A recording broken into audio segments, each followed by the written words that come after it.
Click on subscribe button and press bell icon so you won't miss delicious recipes. बिस्मिल्लाहिर्रहमानिर्रहीम। अस्सलाम वालेकुम friends, आज हम बनाने जा रहे हैं बटर नान। इसके लिए मैंने 2.5 कप के करीब मैदा ले लिया है। ऑयल हमें चाहिए होगा 2 टेबल स्पून। इसके बाद हाफ टी स्पून के करीब baking soda. Salt to taste जाएगा, मैं 1 टीस्पून डालूंगी। शुगर इसके अंदर जाएगी 1 टेबल स्पून के करीब और दही जाएगा 1.5 टेबल स्पून के करीब। और पानी एज रिक्वायर्ड, हमें इसकी डो बनाने के लिए जितना चाहिए होगा हम वो यूज़ करेंगे। सबसे पहले आपने सारी ड्राई जो है बेकिंग सोडा, चीनी और नमक डालकर इसको अच्छे से कर लेना है मिक्स। ये बेसिक बटर नान है। ये आपको काफ़ी किस्म की मैं चने, कढ़ाई, बहुत कुछ बनाना सिखा चुकी हूँ। उसके साथ बहुत अच्छे लगते हैं। ये होममेड हम बना रहे हैं, बहुत इजी भी है। जस्ट आपको थोड़ी देर पहले जो है 3 से 4 घंटे पहले आपको इसकी डो बना कर रखनी होगी, राइज हो जाए वो अच्छे से, तो फिर जो है हम उसके नान अच्छे से बना लेंगे। सारे ड्राई इंग्रेडिएंट्स को आप अच्छे से करें मिक्स।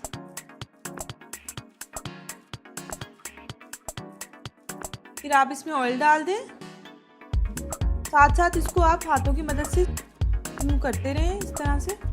फिर दही डाल दें, इसको इस तरह से अच्छे से मिक्स कर लें। जब ये इस तरह से हो जाएगा, अब आपने इसमें जितना रिक्वायर्ड होगा हमें पानी थोड़ा थोड़ा करके आपने डालना है और इसकी अच्छी सी डो बना लेंगे।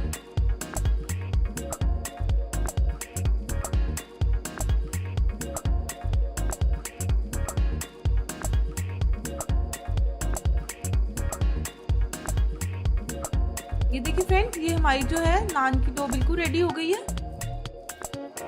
अब हमने इसको रेस्ट देना है, तकरीबन 3 से 4 घंटे में ये राइज होगी। तो फिर हम इंशाल्लाह इसके जो है वो नान बनाएंगे। थोड़ा सा आप ऑयल इसके ऊपर लगाकर तो आप इसको कवर करके तो आपने इसको रख देना है। किचन में वैसे ही आप रख दें, थोड़ी गर्म जगह पे रखें जहाँ ये अच्छे से राइज होने में इसको हेल्प मिले और ये राइज हो जाए अच्छे से।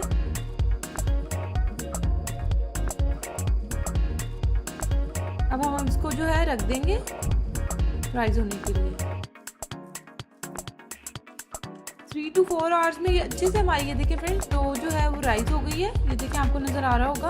अब जो है हम इसके बॉल्स बनाकर तो इसके नान बनाएंगे। उसके लिए नॉनस्टिक का तवा आप ना लीजिएगा, इस तरह से आप ले लीजिएगा तवा जिसके साथ नान हमारे अच्छे से स्टिक हो जाए और फिर हम उसको सेक भी लें दोनों साइडों से। नॉनस्टिक पे ये होगा कि वो नान जो है हमारा फिर उसके ऊपर सही चिपकेगा नहीं। मैंने उसकी 4 बॉल्स बना ली हैं। बटर चाहिए होगा और ये तिल है, सेसमी सीड्स ये हमें चाहिए होंगे। आप उसके ऊपर गार्लिक बारीक ले सकते हैं और मैदा और थोड़ा सा पानी चाहिए होगा उसको हमें बनाने के लिए। टॉपिंग आप इसकी कोई भी कर लें। आप बारीक बारीक जो है धनिया काट लें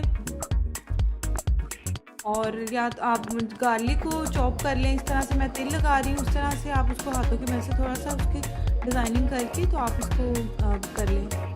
अब लें, आप आराम से लें। साइज़ आप अपनी मर्ज़ी से जितना आप बड़ा करना चाहें नान को कर सकते हैं। अब इसकी आपने बैक साइड पे पानी लगाना है ताकि हमारे तवे पे ये देखें अच्छे से हो जाए, चिपक जाए नान। और जब इसके ऊपर बबल्स बनने लग जाएंगे तो इट्स मीन कि हमारा तवा जो है नीचे से पक चुका है। फिर हम इसको ऊपर जो है इसको टर्न करके तो पकाएंगे। ये देखिए ये बबल्स बनने लग गए फ्रेंड्स। अब हमने इसको टर्न कर देना है इस तरह से। बहुत इजी है और झटपट से। ये देखिए फ्रेंड्स, हमारा नान जो है बिल्कुल रेडी हो गया इस तरह से। ये देखिए दूसरी साइड से भी पक चुका है। अब 1 बाय 1 हम इस तरह से सारे अपने नान रेडी कर लेते हैं।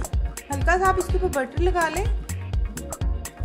बटर नान है, आप इसके ऊपर इसी स्टेज पे आप इसके ऊपर बारीक जो है गार्लिक या धनिया काट कर भी डाल सकते हैं। स्प्रेड कर लें इसके ऊपर। सेम तरीके से जो है हम अपने बाकी नान भी बना लेंगे। आपको मैं कढ़ाई भी बनाना सिखा चुकी हूँ, कोरमा भी बनाना सिखा चुकी हूँ। उन सब के साथ बहुत अच्छा लगता है। अंडे छोले लाहौरी उसके साथ बहुत अच्छा लगता है, तो आप लोग ज़रूर ट्राई कीजिएगा। बस एहतियात से आप इसको इस तरह से बनाएंगे तो ये बहुत ही मज़ेदार। ये देखिए फिर बबल्स बन गए। देन आपने अगेन इसको यूँ टर्न करना है जब तक कि ज़्यादा क्लोज मत कीजिएगा कि नान जल जाए। आप इसको थोड़ी सी स्पेस छोड़ के आप इसको इस तरह से जो है सेक लें नान को। ये अच्छे से स्टिक होता जाएगा। ये टर्न कर करके आप देखते रहें कहाँ से ये हो रहा है। ये देखिए फ्रेंड्स, हमारे जो है बटर नान बिल्कुल रेडी हैं। आप लोग ज़रूर ट्राई कीजिएगा, बहुत अच्छे लगते हैं। अंडे छोले में आपको पहले रिसेंटली मैंने अपनी लास्ट एपिसोड में बनाए थे, आप लोग ज़रूर ट्राई कीजिएगा। ये देख लीजिएगा इसके साथ, ये बहुत अच्छे लगते हैं। एंड अगर आपको अच्छे लगे तो please subscribe and thanks for watching. Allah हाफिज़।